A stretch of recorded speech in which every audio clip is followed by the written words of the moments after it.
მეგობრებო, ვიწყებთ საგარეო ურთიერთობათა კომიტეტის ხდომას. კვორუმი არის, დღის წესრიგით გათვალისწინებული გორი საკითხი. პირველი ეს არის კანონის პროექტი დიპლომატიური სამსახურის შესახებ. მესამე მოსმენით და საქართველოს პარლამენტის განცხადება ამერიკის შეერთებული შტატების წარმომადგენელთა პალატის მიერ მიღებული ეგრეთ წოდებული მეგობარი აქტის შესახებ. გთხოვთ თანხმობას დღის წესრიგზე. ჩვენი კომიტეტის წევრს ქალბატონ მაიას ულოცავ კიდევ ერთხელ დაბადების დღეს და უსურვებ წარმატებებს და ქალბატონ ხათუნა თოთოლაძეს ვთხოვს წარმოადგინოს მესამე მოსმენით კანონპროექტი.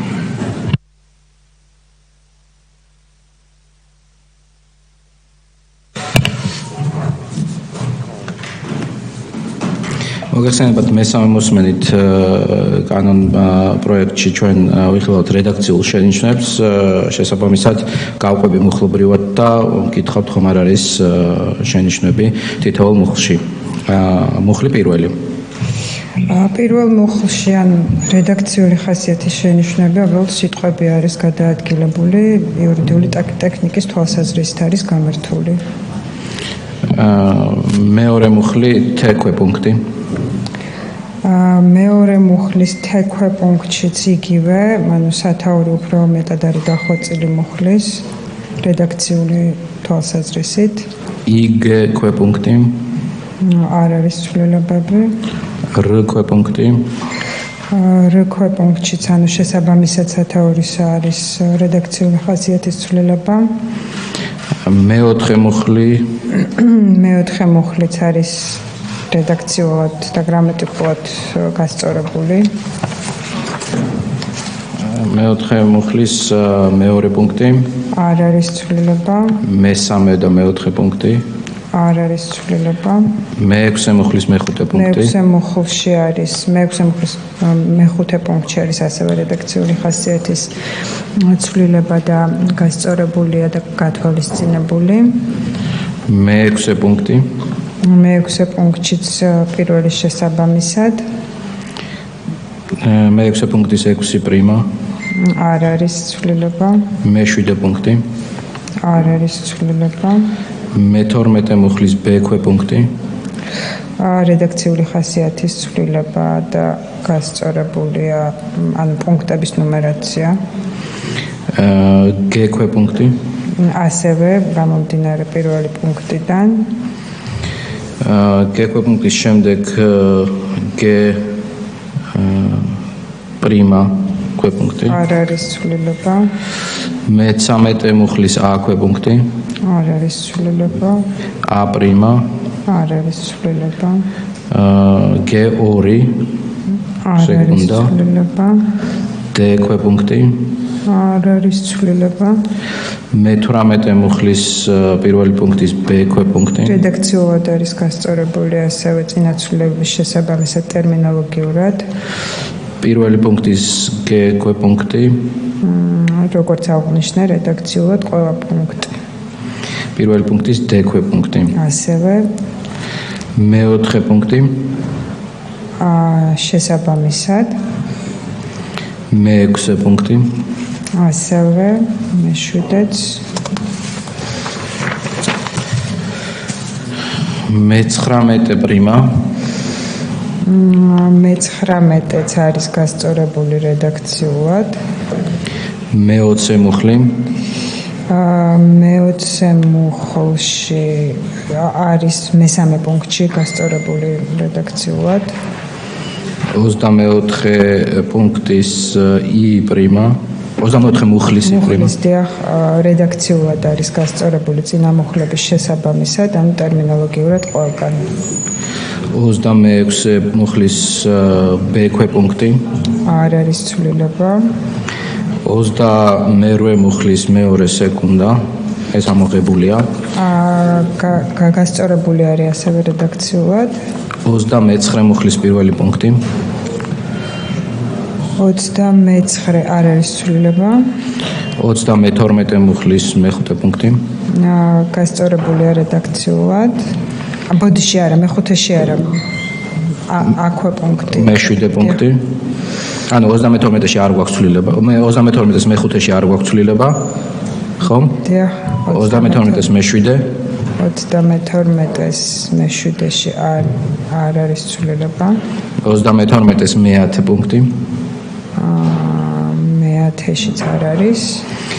32 პრიმა მუხლის მე-6 პუნქტი. რედაქციულად არის გასწორებული.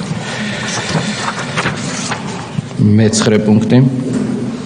არ არის ცვლილება. 34 მუხლის მე-2 პუნქტის გექვე პუნქტი. არ არის ცვლილება. 51 მუხლის მე-3 პუნქტი. გასწორებულია ტერმინოლოგიურად. მუხლი მეორე. არ არის ცვლილება. დიდი მადლობა. მადლობა. კოლეგებო. კითხვები არ არის სავარაუდოდ, ხომ ასეა? მადლობა ქალბატონო ხათუნა. ვაყენებ კენჭის ხრაზე მესამე მოსმენით კანონში ცვლილების დიპლომატიური სამსახურის შესახებ, ვინ არის მომხრე? მადლობთ, გადაწყვეტილება მიღებული. დღის წესრიგის მეორე პუნქტი არის საქართველოს პარლამენტის განცხადება ამერიკის შეერთებული შტატების წარმომადგენელთა პალატის მიერ მიღებული ეგრეთ წოდებული მეგობარი აქტის შესახებ. თქვენ იცით და საზოგადოებამაც იცის, რომ რამდენიმე დღის წინ წარმომადგენელთა პალატაში ფაქტიურად სარიელ დარბაზში გაიმართა განხილვა ამ აქტისა. აქტი შეიცავს უამრავ ფაქტობრივ უზუსტობას, უამრავ დეზინფორმაციას და ჩვენ ვალდებული ვიყავით, რომ ამ უზუსტობებზე და ამ დეზინფორმაციაზე და პოლიტიკურად მოტივირებულ და მიკერძოებულ ჩანაწერებზე, რომელიც ხდება აქტში, გაგვეცა პასუხი არამხოლოდ ჩვენი საზოგადოებისთვის, რომ იყოს ყველაფერი ნათელი, არამედ საერთაშორისო საზოგადოებისთვისაც და რომ ყველას უთხრათ ის რეალობა, რაც იმ ბრალდებებთან დაკავშირებით, რომელიც წარმოდგენილი იყო აქტში, ავსახოთ და ავსახოთ ეს ასევე დოკუმენტურად. შესაბამისად, საქართველოს პარლამენტის თავმჯდომარემ, ფრაქცია ქართული ოცნების თავმჯდომარემ, საპარლამენტო პოლიტიკური ჯგუფის ხალხის ძალის თავმჯდომარემ და ასევე საპარლამენტო პოლიტიკური ჯგუფის ევროპელი სოციალისტების თავმჯდომარემ დაინიცირეს განცხადების პროექტი, რომელიც ეხება სწორედ ამ აქტს, ამ არამეგობრულ აქტს, განსხვავებით იმ აბრევიატურისგან, რომლისგანაც შედგებოდა ამ აქტის დასახელება ინგლისურ ენაზე, თუმცა უკანასკნელი ინფორმაციით, როგორც ვიცით, ეს დასახელებაც შეცვლილია უკვე და იქ საუბარია რუსეთის, ირანის და ჩინეთის გავლენების შემცირებაზე. შესაბამისად, ამ აქტმა თავის პირვანდელი სახელიც უკვე დაკარგა. იმედი გვაქვს, რომ ეს აქტი დაკარგავს ისევე როგორც სახელი დაკარგავს ასევე თავის შინაარსსაც. და რაც შეეხება ჩვენს განცხადებას, ვთხოვ, რომ ბატონმა პარლამენტის თავმჯდომარემ შალვა პაპუაშვილმა წარმოადგინოს ეს განცხადება კომიტეტზე. მადლობა ბატონო თავმჯდომარე, მოგესალმებით კოლეგებო, კომიტეტის წევრებო, წარმოგიდგენთ პარლამენტის დადგენილების პროექტს, რომელშიც ასახულია საქართველოს პარლამენტის განცხადება ამერიკის შეერთებული შტატების წარმომადგენელთა პალატის მიერ მიღებული ეგრეთ წოდებული მეგობარი აქტის შესახებ. თავდაპირველად შესავლის სახით გეტყვით, რომ მნიშვნელოვანი არის, რომ ან სხვანაირად რომ ვთქვათ, 21 საუკუნეში განსაკუთრებით ბოლო წლებში ერთ-ერთ მთავარ გამოწვევას წარმოადგენს დეზინფორმაცია და საინფორმაციო манипуляციები, რომლითაც რეალურად ხედავთ, რომ შესაძლებელი არის თეთრი წარმოაჩინონ შავად, მშვიდობა წარმოაჩინონ მშვიდობად და ასე შემდეგ. ყველაფერი, ასე ვთქვათ, ვირტუალურად ამოატრიალა.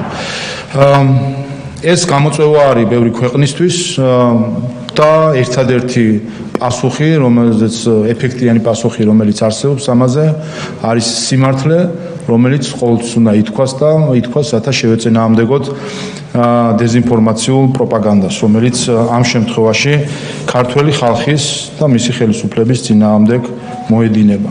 ჩვენ ხედავთ, რომ ამერიკის კონგრესში სამწუხაროდ არიან ცალკეული წევრები, რომლებიც განსაკუთრებულად გამოირჩევიან წინა რეჟიმის, ნაციონალ მოძრაობის რეჟიმის მეგობრობით, ხედავთ იმ მფარველობას, რომელიც მიხეილ სააკაშვილს აქვს ზოგიერთ პოლიტიკურ ჯგუფებში, იქნება ეს ევროპასა თუ ამერიკის შეერთებულ შტატებში და ძალიან სამწუხაროა, რომ აგერ უკვე 13 წელი გადის და ამის გადააყოლონ მიხეილ სააკაშვილს, ამის გადააყოლონ რაღაც ზრახვებს საქართველოს მიმართ დამოკიდებულება. ერთი და მეორე, ნაცვლად ნამდვილი მეგობრობისა, რომელსაც ჩვენ წლებია ვაჩვენებთ ჩვენს ყველა სტრატეგიულ პარტნიორს, მათ შორის ამერიკის შეერთებულ შტატებს, ჩვენ ვიღებთ დამოკიდებულებას, რომ ვიღაცა ამ მეგობრობას იღებს მორჩილების ჩვენებად და ცდილობს შემდეგ უკვე ჩვენი ცხოვრების საკუთარი ხელით მოწყობას. აქედან გამომდინარე მნიშვნელოვანია ცალკეული ფაქტების სწორად წარმოჩენაც. რამდენიმე საკითხს გაუსვავდი ხალხს ასევე იმ ასე ვთქვათ პროპაგანდისტულ ნარატივს, რომელიც საქართველოს წინააღმდეგ ვრცელდება, განსაკუთრებით ეგრეთ წოდებული მეგობარი აქტის ერთ-ერთი ინიციატორის კონგრესმენ ვილსონის მხრიდან, რომელიც მოქმედებს პრინციპით, რომ შეძახილი ხეს გაახმობს და ატრიალებს ერთი და იგივე ნარატივს ირანი, ჩინეთი, რუსეთი. თავდაპირველად ეს არავის სასაცილოდ არ იყო, თუმცა ხედავთ, რომ ეს არის გარკვეულწილად ესე ვთქვათ გამოცდილი манипуляციის ხერხი, ხშირად გამეორება, მართლაც შეძახილი რომ ხეს გაახმობსო, ხშირი გამეორებით ტყუილი აქციო სიმართლეთ და რახან ბევრჯერ რაღაცა გამეორდება, ისეთი შტაბ-ბიძგება შექმნა, თითქოს ეს სიმართლე არის. განსაკუთრებით ამ განცხადებაშიც გვექნება, მაგრამ ერთი საკითხი მინდა აქვე მათ შორის ერთ-ერთ ფაქტს მივაქციოთ თქვენი ყურადღება, ბატონი ვილსონი გამოირჩევა საქართველოს მიმართ რაღაც ეპიტეტების გამოგონებით, როგორც პროჩინური თუ პროირანული თუ ასე შემდეგ, არ გვინდობს ეპიტეტებით და ერთ-ერთ საფუძვლად მათ შორის მისი განცხადებისა მოყავს ის, რომ საქართველოს პრემიერ-მინისტრი ესწრებოდა ირანის პრეზიდენტის ინაუგურაციას. ამის დავიწყებას თითქოს ზოგიერთი ცდილობს, მაგრამ პირველი შეგახსენებთ, რომ ირანის პრეზიდენტის ინაუგურაციას რეგიონის ყველა ქვეყნის ლიდერი ესწრებოდა, ისევე როგორც ესწრებოდნენ ამერიკის შეერთებულ შტატების სტრატეგიული პარტნიორები, უფრო მეტიც. ირანის პრეზიდენტის ინაუგურაციას ესწრებოდა ევროკავშირის საგარეო ქმედების სამსახურის გენერალური მდივნის მოადგილე ბატონი ენრიკე მორა. ეს გახლავთ ერთ-ერთი უმაღლესი ადმინისტრაციული თანამდებობა ევროკავშირის შიგნით, ასე რომ ევროკავშირი წარმოდგენილი იყო ამ ინაუგურაციას. აი ეს არის ზუსტად ის ყალბი ნარატივების გაგრძელების ცდილობა, რომელსაც ჩვენ ხედავთ ხოლმე.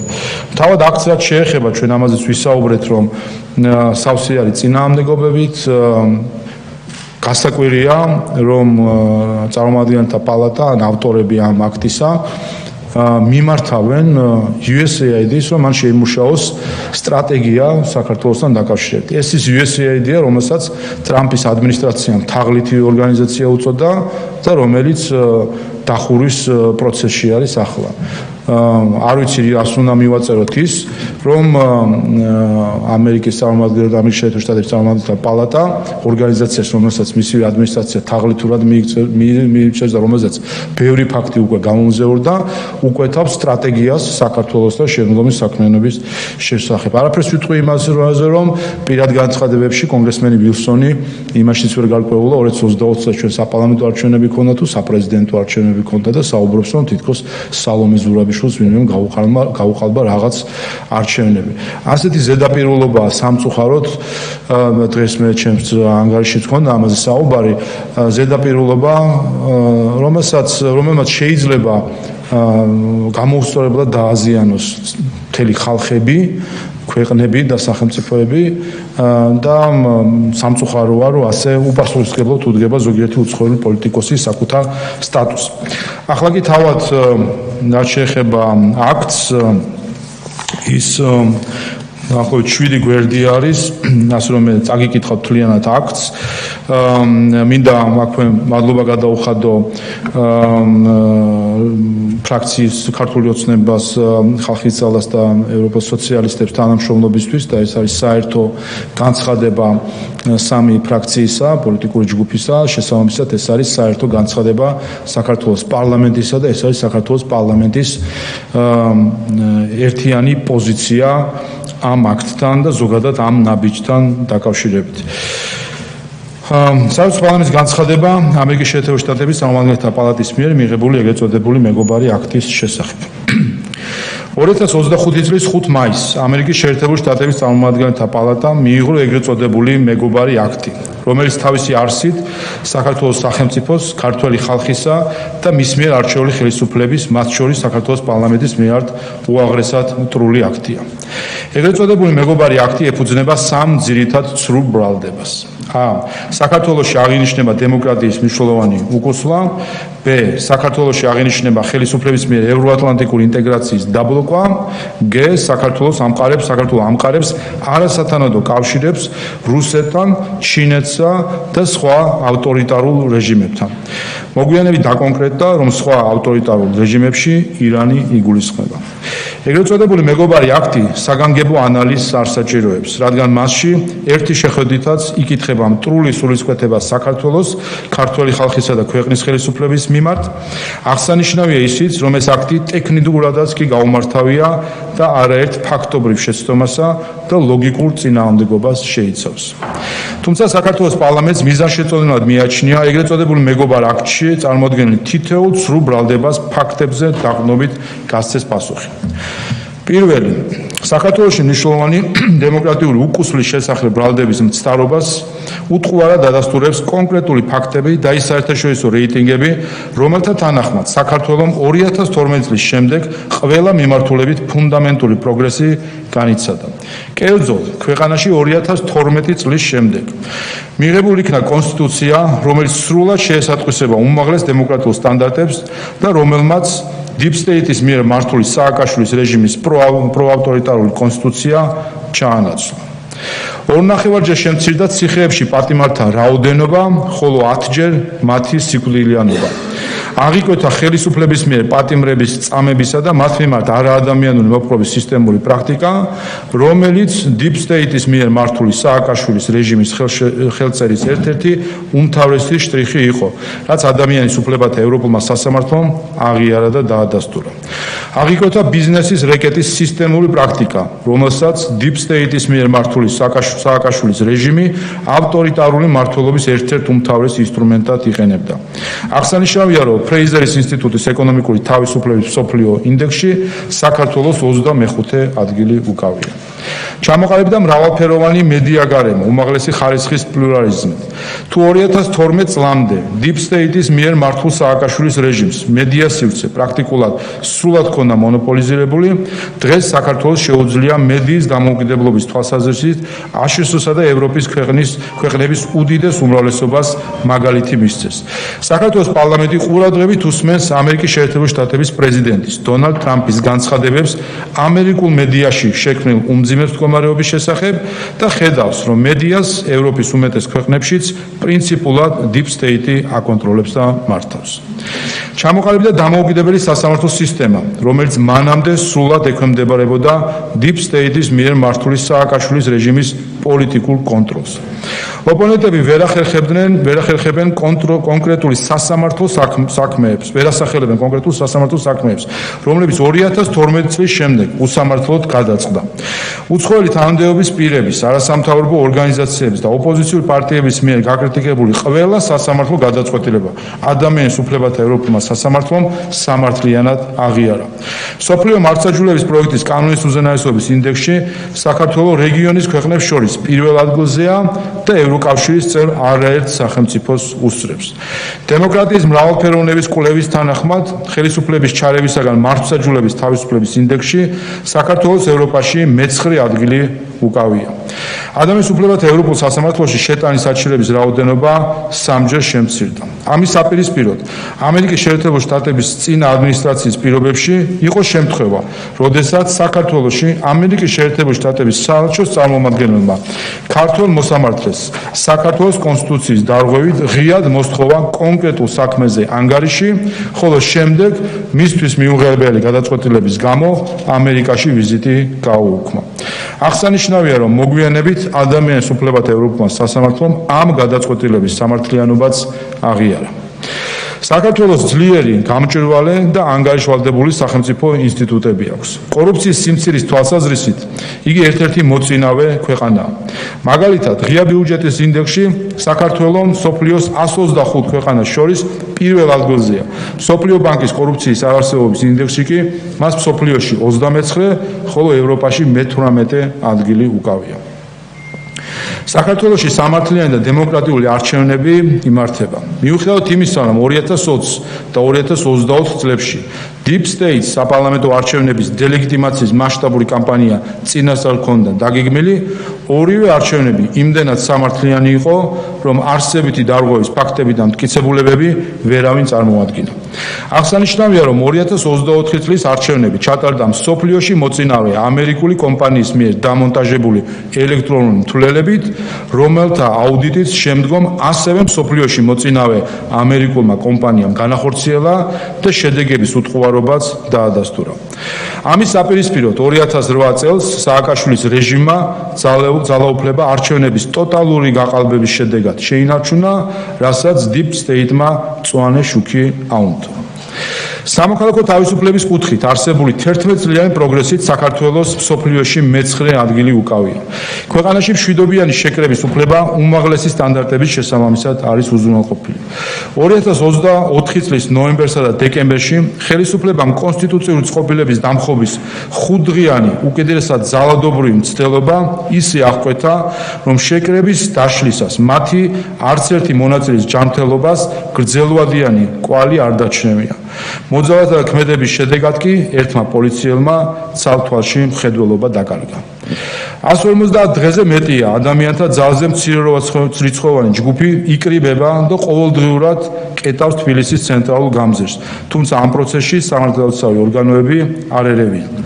ისტორიულად შეკრების ამგვარი თავისუფლების პრეცედენტი სავარაუდოდ არც ერთ ქვეყანაში არ ყოფილა.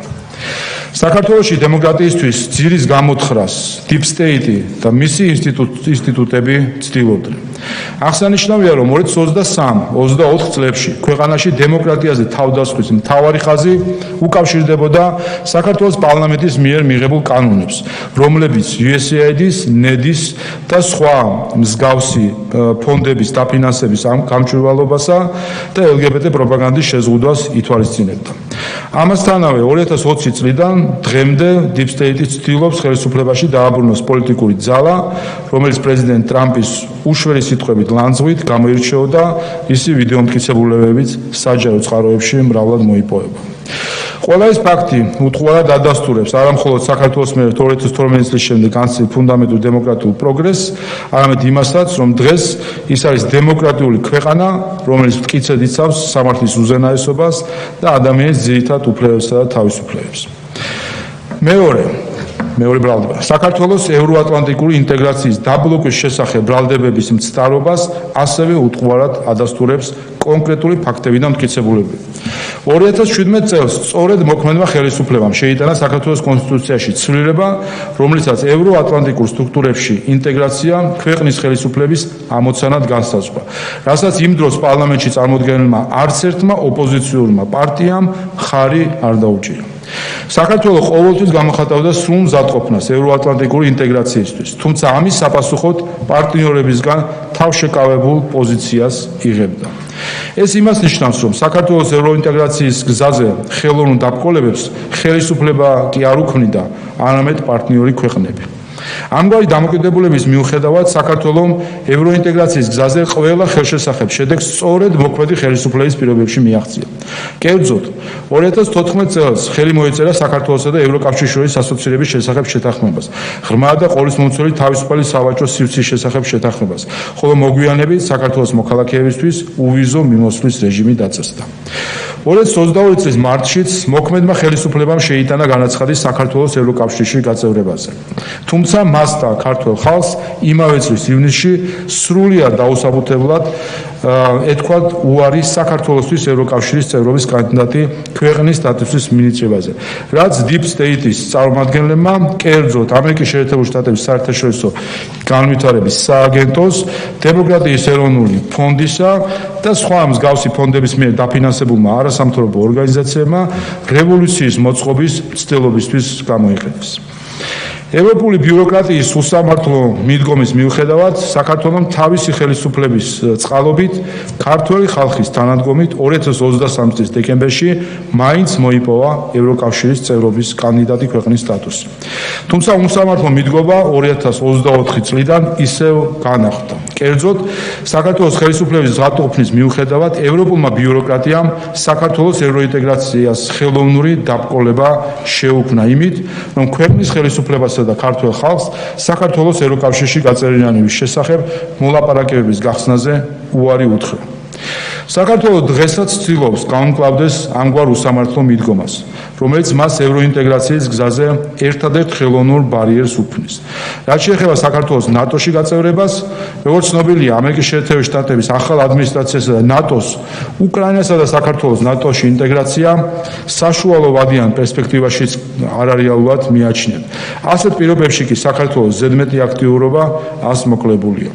ყოველივე ზემოაღნიშნულის გათვალისწინებით ცხადია, რომ საქართველოს ხელისუფლების მიერ ევროატლანტიკური ინტეგრაციის დაბლოკვის შესახებ ბრალდება უსაფუძვლოა. მესამე, ასევე სიცრუეს ეფუძნება ბრალდება საქართველოს მიერ რუსეთთან, ჩინეთსა და ირანთან არასათანადო კავშირების დამყარების შესახებ. იმ ფონზე, როდესაც საქართველოს ტერიტორიის 20% რუსეთის ფედერაციის მიერ არის ოკუპირებული.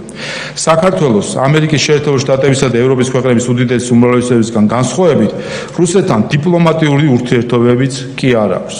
2012 წლის შემდეგ რუსეთში არც ერთი ქართველი პოლიტიკოსის ვიზიტი არ შედგარა. საქართველოს სავაჭრო ბრუნვაში რუსეთთან ვაჭრობის წილი 12%-ზე ნაკლებია. ამერიკის შეერთებული შტატების, ევროკავშირისა და დიდი ბრიტანეთის საერთო შემფასებელმა მისიამ დაადგინა, რომ საქართველო არ უშვებს მისი ტერიტორიის რუსეთის მიერ სანქციების გვერდისავლისთვის გამოყენებას, რაც ჯერ კიდევ ამერიკის შეერთებული შტატების წინა ადმინისტრაციის დროს სენატს მოახსენა სახელმწიფო მდივნის მოადგილემ ჯეიმს ობრაინმა.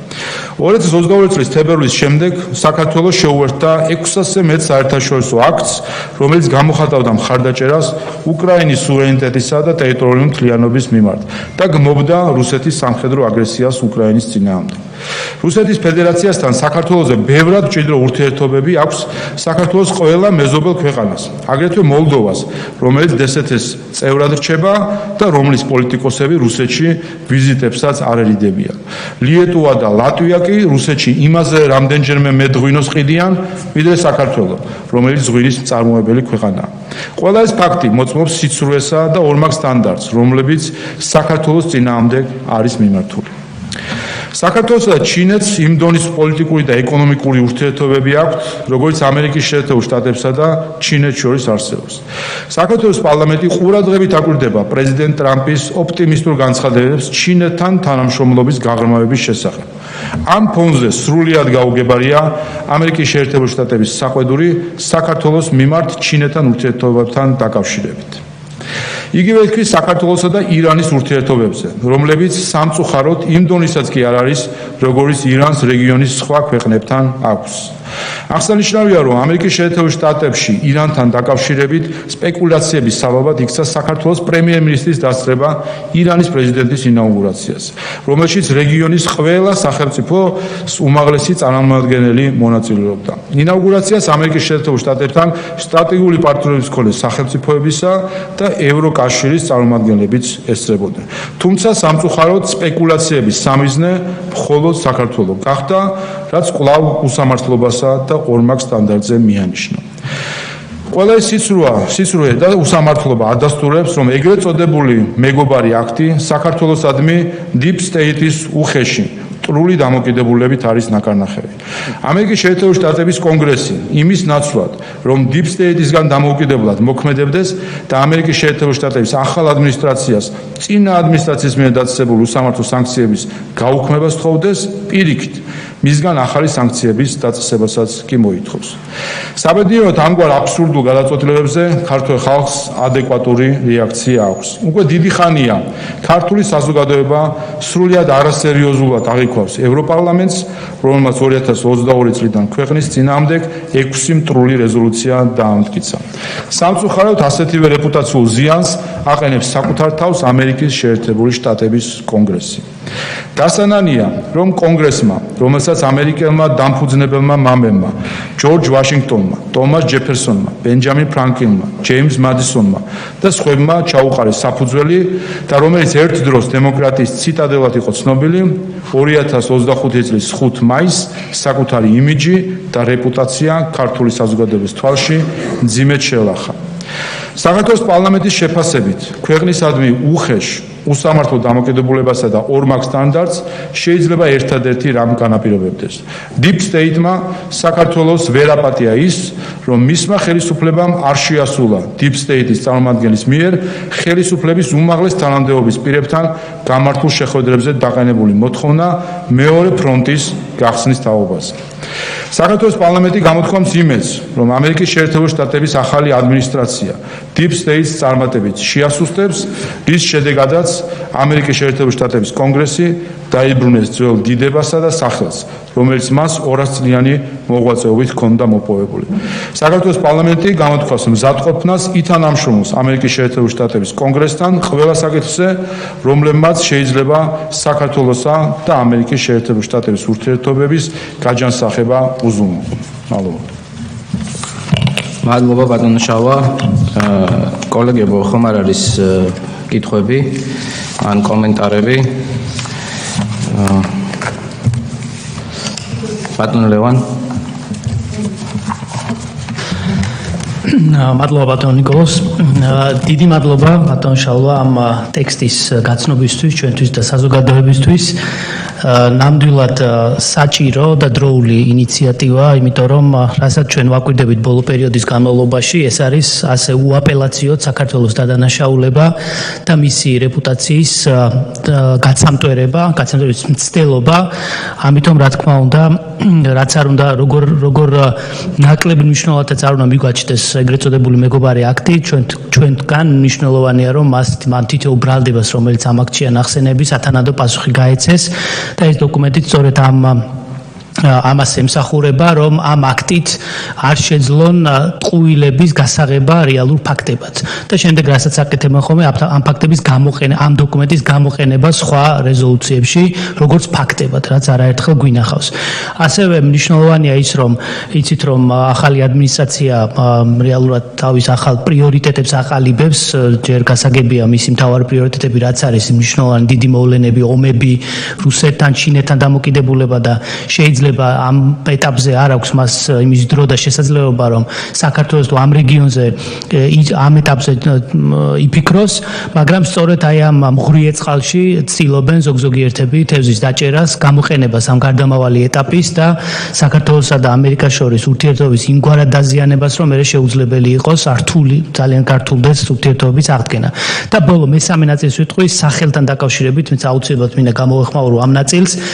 თავად ის ფაქტი, რომ ეგრეთ წოდებული მეგობარი აქტი გადაკეთდა იმ სახელით, რაც გადაკეთდა და პირდაპირ დაუკავშირდა ჩინეთს, რუსეთს და ირანს, პირდაპირ მიუთითებს ამ აქტის რეალურ მიზანზე, რომ ეს აქტი არის გაცვლილი არა იმაზე, რომ ვინმე საქართველოში დემოკრატია, მეგობრობა და ასე შემდეგ აინტერესებს, არამედ აქვს სურვილი, რომ პირდაპირ საქართველო ჩაერთოს ამ გეოპოლიტიკურ თამაშებში და იყოს ამ თამაშის ერთ-ერთი მონაწილე, მაგრამ ჩვენ არაერთხელ განვაცხადეთ და კიდე გავიმეორებ, რომ ჩვენ არ ვაპირებთ ამ გეოპოლიტიკურ მორევში თავით გადახტომას, მით უმეტეს, როდესაც არ გვაქვს არანაირი დაცვის საშუალებები, გულისხმობ ნატოს წევრობას, ევროკავშირის წევრობას, ან სხვა მხრივად მხრივ თანამშრომლობაზე აგებულ უსაფრთხოების გარანტიებს. ამიტომ ყოველ მხრივ ეს აქტი არის რა თქმა უნდა მტრული აქტი, რომელიც ქვეყანას უბიძგებს ისეთი ნაბიჯებისკენ, რომელსაც ეს ქვეყანა ვერ გადაიტანს ფიზიკურად. და მისასალმებელია კიდევ ერთხელ ჩემს სრულ ხარდაჭერას გიფიქსირებთ ამ აქტთან დაკავშირებით, ამ განცხადებასთან დაკავშირებით. მადლობა. კალბატონი მარიამ, ბატონი ირაკლი. მე აღარ გამეორდები, სრულიად შევუერთდები ყველა იმ წინადადებას და პათოსს, რაც ამ წერილშია. მნიშვნელოვანია ის, რომ ცრუბრალდებებს მოყვეს სათანადო რეაგირება. ერთი კიდე ხაზგასასმელი არის ის ფაქტორი, რომ საქართველო არის ერთადერთი ქვეყანა იაპონიასთან ერთად, რომელსაც არ აქვს მშვიდობის შეთანხმება რუსეთთან და ამასთან ერთად 2008 წელს, როდესაც ჩვენ ომი გამოვიარეთ, 2009 წელს 9 მაისის აღლუმზე სწორედ ისინი, ვინც დღეს ჩვენ მოგვიწოდებენ სხვადასხვა ქცევებისკენ, ისინი აღლუმში მონაწილეობას იღებდნენ, მათ შორის უკრაინის დელეგაციაც, ასე რომ ესეც ხაზგასასმელია და ალბათ საზოგადოებისთვის მისაწოდებელი ინფორმაცია. მადლობა. ბატონო ირაკლი. ახლა არის ერთი მნიშვნელოვანი ფაქტორი, როდესაც ჩვენ აქ აღინიშნა არა ვართ არც ერთი საერთაშორისო ალიანსის მიერ სამხედრო იქნება თუ ქვეყნების კავშირი უზრუნველყოფილი ან დაცვით, ან ფინანსურად, ან ეკონომიკურად, ან სხვა კუთხით. ჩვენ ფაქტობრივად გვეუბნებიან, რომ თქვენ საგარეო პოლიტიკა არ უნდა აწარმოოთ, არ უნდა გქონდეს ჩვენ ურთიერთობა ჩვენს გარშემო სახელმწიფოებთან, მსოფლიოს წამყვან სახელმწიფოებთან და რაღაცნაირად ჩვენ უნდა ვიყოთ ის ქვეყანა, რომელიც მხოლოდ გარე დაკვეთას კონკრეტულ შემთხვევაში რა გარე დაკვეთაც არის რაღაცა გეოპოლიტიკური მიზნებისთვის აუცილებელი, მხოლოდ ეს გარე დაკვეთა უნდა ვაწარმოოთ. გამომდინარე აქედან, რა თქმა უნდა, ამაზე შეგუება ნიშნავს, რომ ჩვენი სუვერენიტეტი ფაქტობრივად გახდება მხოლოდ და მხოლოდ ფარატინა ქაღალდი. ბანანის რესპუბლიკა ნიშნავს ამას, როდესაც სახელმწიფოს ქვია სახელმწიფო, მაგრამ მას არ აქვს საგარეო პოლიტიკის დამოუკიდებლად წარმოების საშუალება და მეორე, როდესაც ქვეყნის შიგნით პოლიტიკური პროცესი და ძალაუფლებაში ვინ უნდა მოვიდეს, დაკვეთით გარე დაკვეთით ხდება ხოლმე. ეს ორივე მიზანი ნებსით თუ უნებლიეთ ამ ბრჭყალებში მეგობარი აქტის სულისკვეთებაში თვალნათლივ იკითხება. ამიტომ ამ დოკუმენტს აქვს არა მარტო მიმდინარე პოლიტიკური ვითარების შეფასებისათვის აუცილებელი მნიშვნელობა, არამედ ზოგადად საქართველოს მომავალი ისტორიისათვის, როგორც სახელმწიფოსი, როგორც ერისთვის, რათა ეს ჩვენი დამოუკიდებლობა, რომელიც საუკუნეების განმავლობაში გვაქვს გამოტარებული, აი ესე როიტყვი არ დავკარგოთ და კიდევ ერთხელ უკვე ესეთი ლამაზი ლოზუნგებით შენიღბული არ გახდეს საქართველო ფაქტობრივად სუვერენად დაკარგულ სახელმწიფოდ, რომელიც როგორც წესი ყოველთვის ტრაგიკულად თავდება ხოლმე იმ ხალხების და იმ ერებისათვის, ვინც თავის სუვერენიტეტს ესე ქარს გაატანს ხოლმე. ამიტომ მე ვფიქრობ, ამ პოლიტიკური პოზიციის დაფიქსირება პარლამენტის მხრიდან არის ძალიან მნიშვნელოვანი. მადლობა.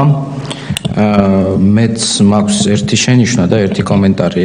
მესამე გვერდზე, სადაც საუბარია ინდექსებზე, ლაპარაკია მსოფლიო ბანკის კორუფციის არარსებობის ინდექსში, აქ შეიძლება უბრალოდ შეცდომა იყოს, ეს არის მსოფლიო მართლმსაჯულების პროექტის კორუფციის არარსებობის ინდექსი და გთხოვთ, რომ გაითვალისწინოთ ასევე პლენარული სხდომისთვის. რაც შეეხება ზოგად კომენტარს, მე მინდა ყველას გასაგონად ვთქვა, არა აქვს მნიშვნელობა ეს უცხოელი აქტორი იქნება თუ ჩვენი მოქალაქე. რუსეთთან მიმართებაში ჩვენ გვაქვს ძალიან მყარი გაცხადებული პოზიცია, რომელიც არავითარ შემთხვევაში არ შეიცვლება. ეს არის ის, რომ ჩვენ არ გვექნება რუსეთთან არანაირი არც დიპლომატიური და არც პოლიტიკური ურთიერთობები, სანამ რუსეთი არ გაიყვანს თავის ჯარებს საქართველოს ოკუპირებული ტერიტორიებიდან და არ აღიარებს საქართველოს ტერიტორიულ მთლიანობას. ეს არის პოზიცია, რომელიც ადრეც გქონდა, რომელიც დღესაც გვაქვს და რომელიც სანამ ჩვენი პარტია იქნება ხელისუფლებაში, მანამდე ეს პოზიცია გვექნება. ეს არის ჩვენთვის წითელი ხაზი. რაც შეეხება სავაჭრო და ეკონომიკურ და ჰუმანიტარულ ურთიერთობებს, ეს ურთიერთობები ჩვენ გვექნება, იქიდან გამომდინარე, რომ ეს არის საქართველოს ინტერესში, რომ მას კონდეს რაც შეიძლება მეტი შესაძლებლობა ივაჭროს მსოფლიოს სხვადასხვა ქვეყანასთან. თუმცა ეს არ გამორიცხავს, რომ ამავდროულად ჩვენ არ გქონდეს რუსეთთან პოლიტიკური და დიპლომატიური ურთიერთობები და შეგვიძლია გადავხედოთ ასევე სხვა ქვეყნებს, ბევრ ქვეყანას, რომელიც დღეს ასე ვთქვათ, დაპირისპირებაში არის რუსეთთან, ისინი სავაჭრო ურთიერთობებსაც ინარჩუნებენ და დიპლომატიური ურთიერთობებიც შეგახსენებთ, რომ არავის არ შეუწყვეტია რუსეთთან. ამიტომ ჩვენი დადანაშაულება ამაში უბრალოდ ფარისევლობაა და მეტი არაფერი. რაც შეეხება ჩინეთს, აქაც ჩვენ არაერთხელ განგვიცხადებია, რომ ჩვენ არ მეგობრობთ არავისთან ვინმეს წინააღმდეგ. ჩვენ ყველა ქვეყანასთან მეგობრობთ იმიტომ, რომ ვიმეგობროთ იმ კონკრეტულ ქვეყანასთან და ყველას ასევე შევახსენებთ, რომ ჩინეთი არის უშიშროების საბჭოს მუდმივი წევრი და ჩინეთი არის ძალიან მნიშვნელოვანი ქვეყანა, როდესაც საქმე ეხება საერთაშორისო სამართლის პრინციპების აღსრულებას. აქ ყველა შევახსენებ, რომ საქართველოსთვის ჩინეთი გარდა სავაჭრო და ეკონომიკური, ასე ვთქვათ, ურთიერთობებისა მნიშვნელოვანი ასევე იმიტომ, რომ გაეროს უშიშროების საბჭო დღემდე არის ის ორგანო, რომელიც ასე ვთქვათ, ტერიტორიული მთლიანობის საკითხებზე არის ყველაზე მნიშვნელოვანი ორგანო. ამიტომ ჩვენთვის ჩინეთთან ურთიერთობას ასევე ამ კუთხითაც აქვს ძალიან დიდი მნიშვნელობა და შესაბამისად ვერავინ ვერ გვეტყვის ან ვერ დაგვამუნათებს იმის გამო, რომ ჩვენ ჩინეთთან გვინდა ურთიერთობების განვითარება. რაც შეეხება ირანს, ასევე ტექსტშიც არის ნათქვამი და მინდა კიდევ ერთხელ ხაზგასმით აღვნიშნო, რომ ჩვენი რეგიონის და არათუ ჩვენი რეგიონის, არამედ დასავლეთის ქვეყნებსაც ბევრად უფრო აქტიური ურთიერთობები აქვთ ირანთან, ვიდრე დღეს საქართველოს აქვს სამწუხაროდ და ასევე მინდა ყველას შევახსენო, რომ სწორედ ახლა, როდესაც ჩვენ საუბრობთ ამ განცხადებაზე, ამ დღეებში მიმდინარეობს ამერიკის შეერთებულ შტატებსა და ირანს შორის ძალიან ინტენსიური მოლაპარაკებები ბირთვულ პროგრამასთან დაკავშირებით და ურთიერთობების აღდგენასთან დაკავშირებით. ამიტომ გამოვეხმაურებ ბატონი ირაკლის, ასე ვთქვათ, პათოს და ვიტყვი, რომ ქვეყანას, რომელსაც აქვს პრეტენზია, რომ იყოს დამოუკიდებელი, მას აქვს ასევე უფლება, რომ თვითონ განსაზღვროს, ვისთან კონდეს ურთიერთობები და ვისთან არა. რაც შეეხება სტრატეგიულ პრიორიტეტებს, საგარეო პრიორიტეტებს, ეს სტრატეგიული პრიორიტეტები მოცემულია და ჩაწერილია ჩვენს კონსტიტუციაში. დანარჩენი ეს არის საქართველოს პარლამენტის და საქართველოს ხელისუფლების გადასაწყვეტი. კოლეგებო, თუ სხვა საკითხი არ არის, შესაბამისად გთხოვთ მხარდაჭერას განცხადებისა, ვინ არის მომხრე, გვალვოთ ბატონო შალვა, მადლობა. ეს იყო ბოლო საკითხი, რომელიც ჩვენ გვქონდა დღის წესრიგით გათვალისწინებული, კომიტეტის ხდომა დახურულია.